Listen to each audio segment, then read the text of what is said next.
और एक अक्षर कौन सा है? वो आदि अक्षर, जिसको हम सार शब्द कहते हैं, जो किसी इंसान के द्वारा बनाया हुआ शब्द नहीं है। उस आदि अक्षर का लखाव करा दे। वाणी में समझा रहे हैं कि 52 अक्षर जीव आधारा। इंसान ने जो शब्द बनाए हैं, अक्षर बनाए हैं, वो जीव के आधार से चलते हैं। तुम्हारी कोई जीव काट दे, तुम्हारे जीवन से सारे अक्षर लपू चक्कर हो जाएंगे, सब खत्म। गूंगे की भाषा देख लो कैसी होती है, अब वही भाषा चलेगी। तो कह रहे 52 अक्षर जीव आधारा, आदि अक्षर जीभ्या से न्यारा। जो आदि अक्षर है, जीभ्या से न्यारा है, वही सार शब्द है। तो सच्चा गुरु क्या करता है? सोई गुरु पूरा कहावे, 2 अक्षर का भेद बतावे, एक छुड़ावे। ये 52 अक्षरों को छुड़वा देगा। एक लखावे, उस आदि अक्षर, उस आत्म स्वरूप, उस सत्य तत्व का लखाव करा देगा। उस नी अक्षर निज नाम का लखाव कराएगा।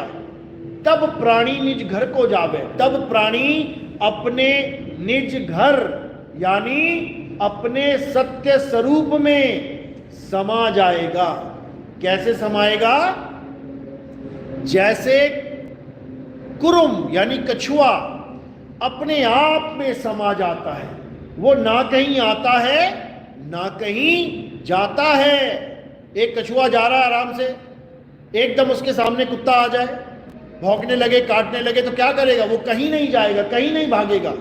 वो जहां पर भी माया जाल में है, चाहे कहीं भी खड़ा है, खेत में है, सड़क में है, छत पे है, आंगन में है, इस पूरे संसार में जहां पर भी है, वहीं से अपनी सूरत को यानी अपने अंगों को समेट के अपने अंदर समा लेगा। अब कछुए का उदाहरण इसलिए दिया जा रहा है क्योंकि कछुआ ही एक ऐसा जीव है जो अपने सारे अंगों को अपने अंदर समेट सकता है। लेकिन इसी कछुए का जो उदाहरण है वो सूरत के ऊपर लागू होता है। क्यों? क्योंकि सूरत भी अपने आप को समेट के शब्द में स्थिर कर सकती है। इसीलिए परमात्मा का पहला पुत्र कुरुम अवतार बोला गया है, कुरुम बोला गया है। अब कुरुम का मतलब ये नहीं कि कछुआ है, तुम कछुए की फोटो बना बना के मजाक उड़ाओ, ये कछुआ ज्ञान है, कछुआ ज्ञान है। तुम कभी फोटो बना ही नहीं सकते 16 पुत्रों की। और जो फोटो बना रहा है परमात्मा के 16 पुत्रों की, वो महामूर्ख है, क्योंकि 16 गुण हैं। तुम गुण की फोटो नहीं बना सकते। प्रेम एक गुण है, बना के दिखाओ फोटो प्रेम की। सत्य स्वभाव एक गुण है, बना के दिखाओ जरा। संतोष एक गुण है, बना के दिखाओ संतोष की फोटो। धीरज एक गुण है, दया एक गुण है। तुम 16 गुणों की फोटो नहीं बना सकते, क्योंकि वो गुण हैं, ये तुम्हारे अपने गुण हैं। इन गुणों को भूल के तुम अपने एक मन रूपी गुण को अपने ऊपर लाद के बैठे हो। यानी मन भी तुम्हारा ही गुण है, तुम ही से पैदा है। अक्षर पुरुष एक पेड़ है, निरंजन वाकी डार, निरंजन ही मन है। किसका पुत्र है? अक्षर पुरुष एक पेड़ का पुत्र है। अक्षर पुरुष कौन है? ये अविनाशी सुरता को अक्षर पुरुष कहते हैं। और इसका भी बाप कौन है? नी अक्षर पुरुष है।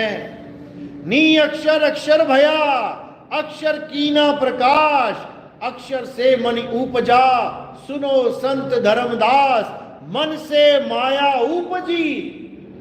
सारी लाइन समझा रहे हैं।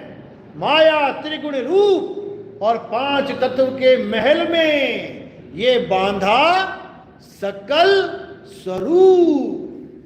ये पूरी सृष्टि रचना है। इस मन को पैदा करने वाला कौन है? अक्षर पुरुष।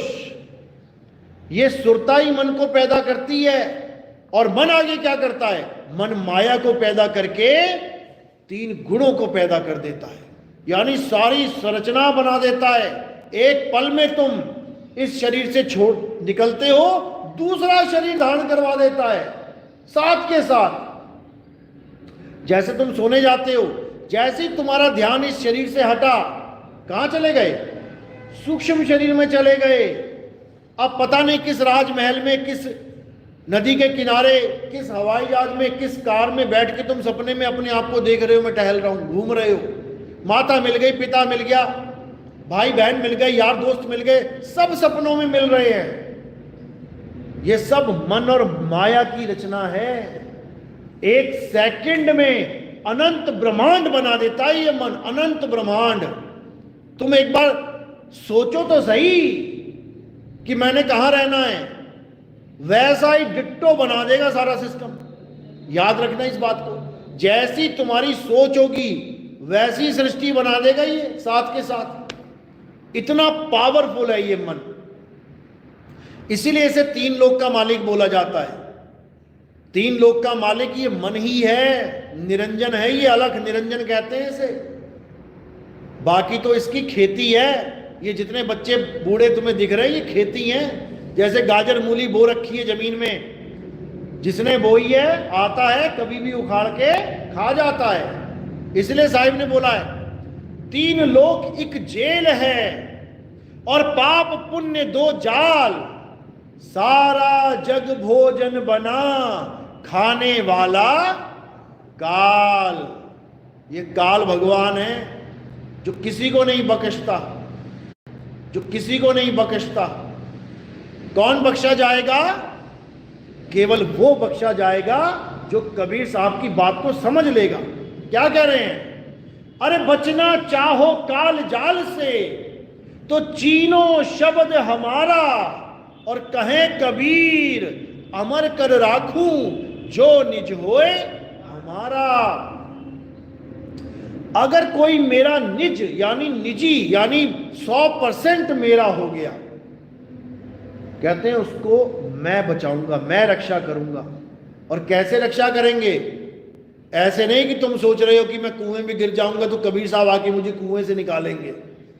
ऐसे रक्षा नहीं करते कि मुझे 4 लोग मार रहे हैं और कबीर साहब बीच में आ जाएंगे और मुझे बचा लेंगे। वही हुआ था हिसार में, वो हरियाणा में। सब लोग सोच रहे थे कि हम पुलिस वालों के सामने खड़े हैं, हम लड़ेंगे झगड़ेंगे, कबीर पकड़ा जाएगा। नकली